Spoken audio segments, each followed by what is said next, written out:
Hey guys, it's Caden. Welcome to another Autism Digest interview, where today we have an amazing individual. He's the current former lead singer of Dissection. They just made a comeback. He worked in the film industry for several years. He's produced a biopic on Charles Manson. He has an upcoming film coming out with an actor from John Wick Chapter 4.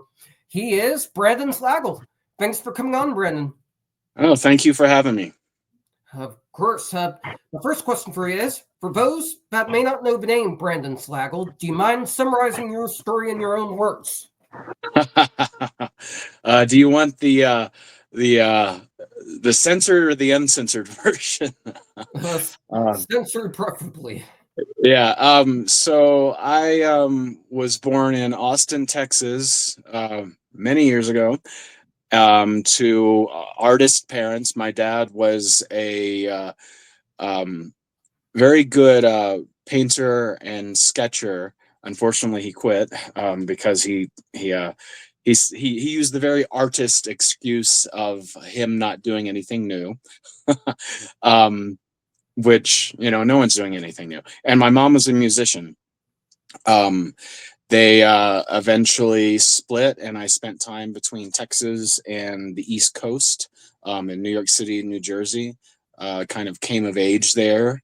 Um, my mom's partner at the time was a musician who played in the orchestras for movies like Disney's Beauty and the Beast and Total Recall and other things. So I always had the arts really in me.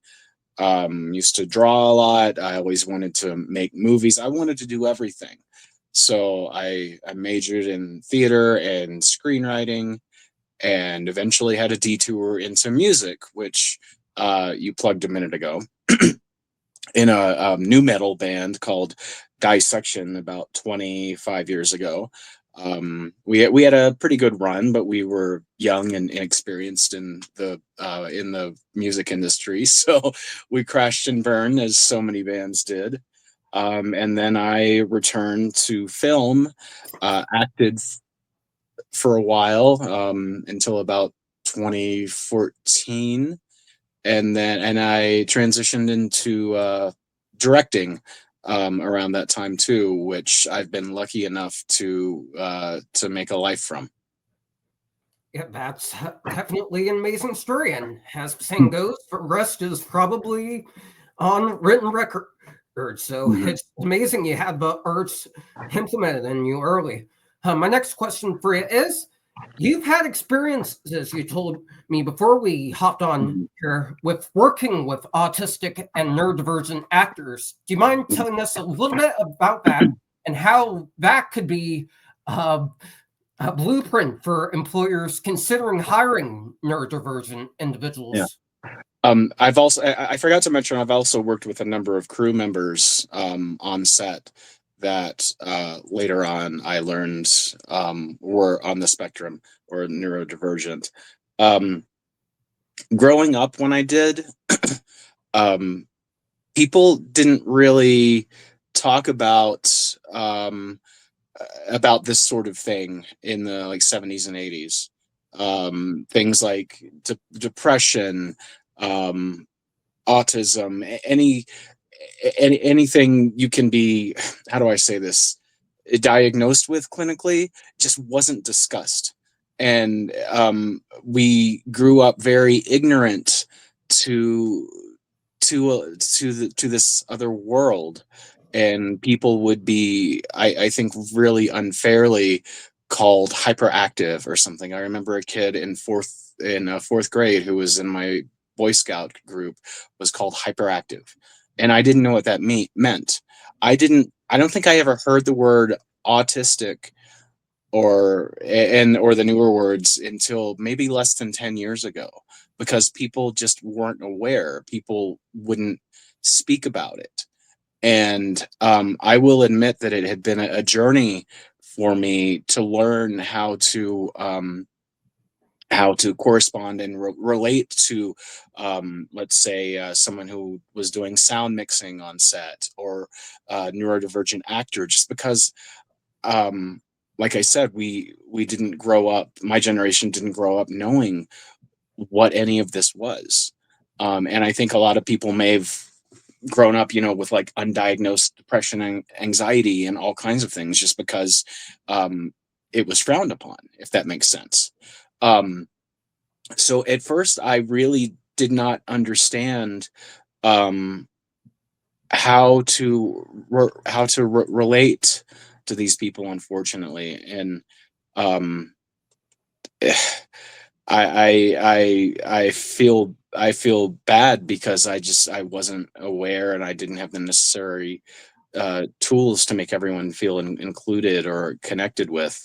Um, as I grew to learn more about it and more about how to converse with everyone and how to make everyone feel included and make everyone feel like we're on the same team, I really came to value um, the skills and other things that these people were able to bring to the table.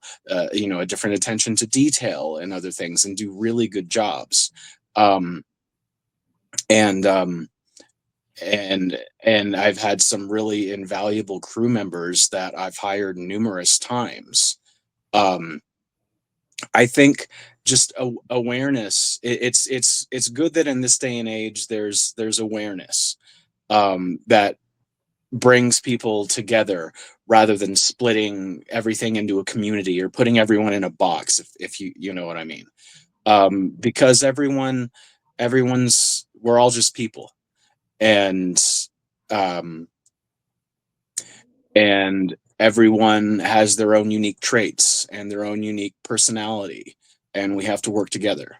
That's a very long philosophical way to say all this, but I wish that in the past I was better equipped and more aware of people with different that were different than me, if that makes sense. That absolutely makes sense. Yeah. And that's honestly what I love about today's generation.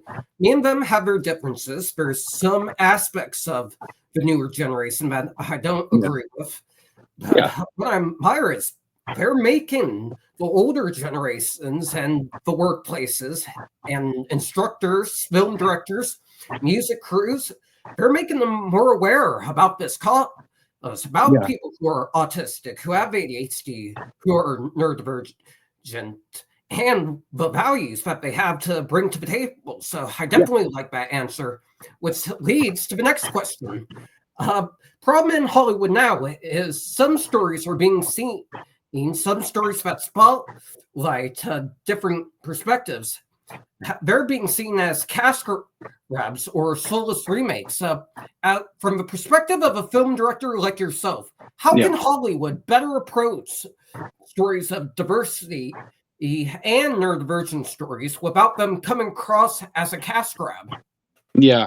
I think I think a lot of things that come across as a cash grab are things that don't rely on nuance to the situation. It's more like let's say you like on YouTube right now, there's a lot of video essays and stuff on different movies and stuff, and different movies from different eras, and so on and so forth.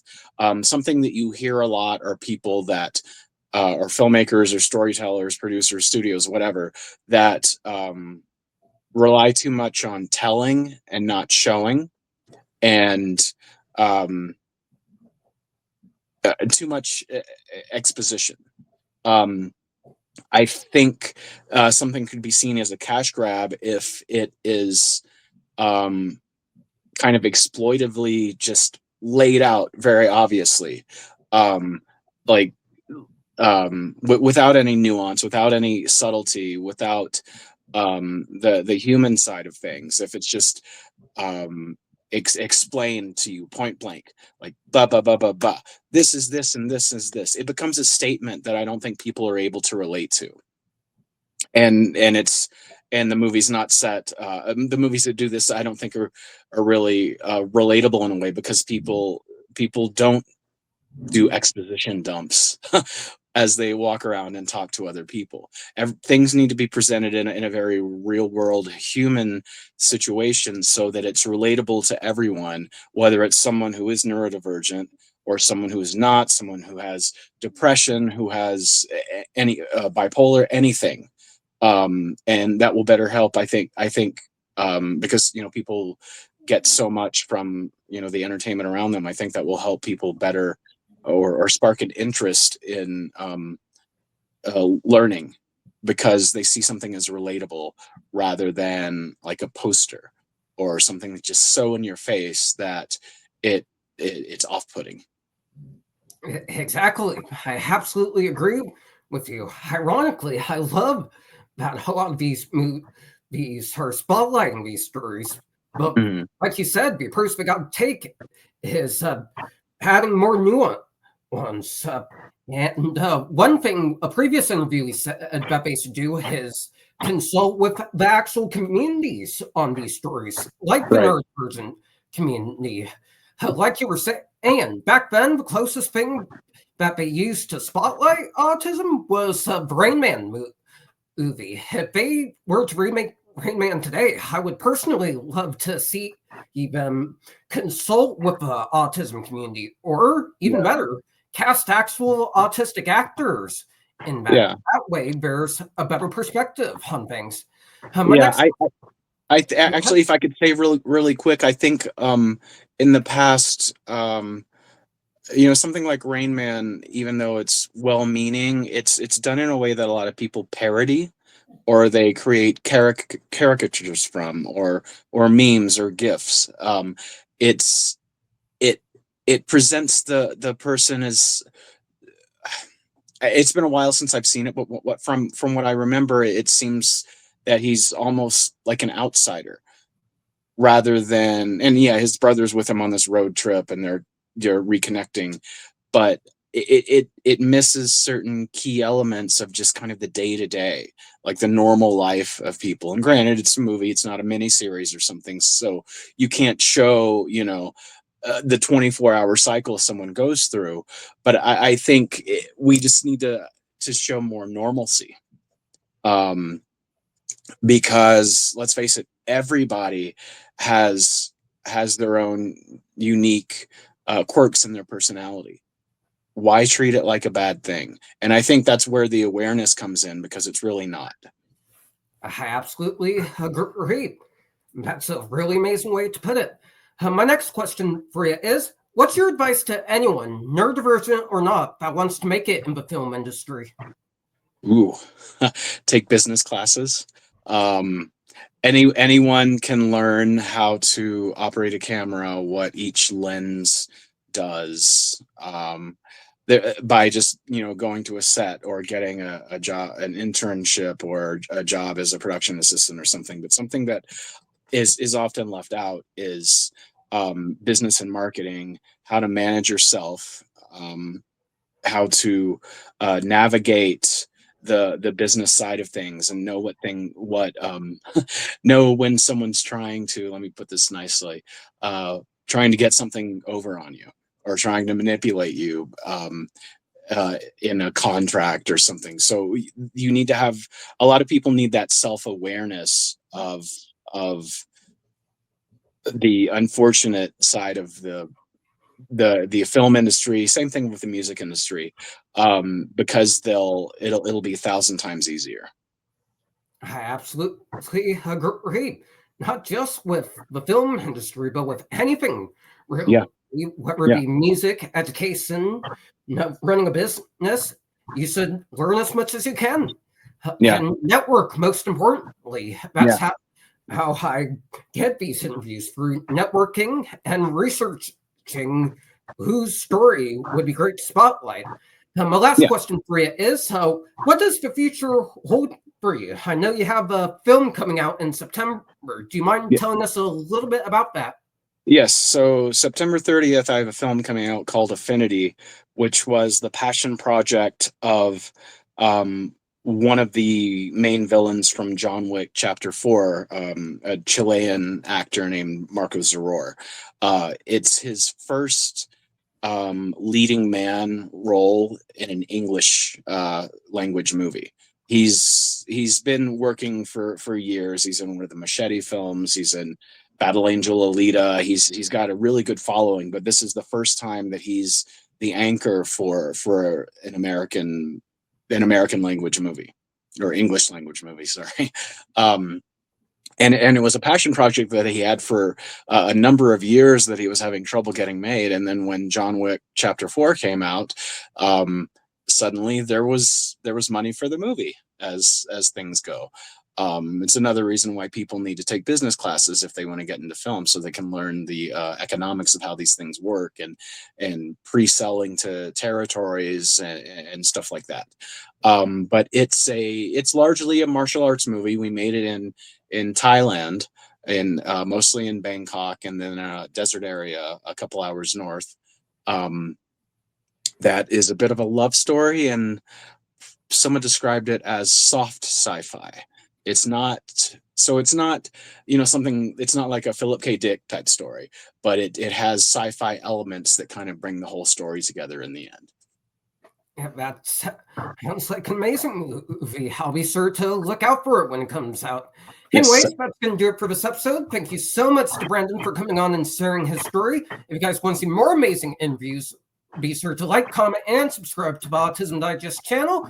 Check out our August issue that just came out by going to autismdigest.com, and stay tuned for the audio file to be posted on our Spotify. Thank you guys so much for watching, and we'll see you in the next one.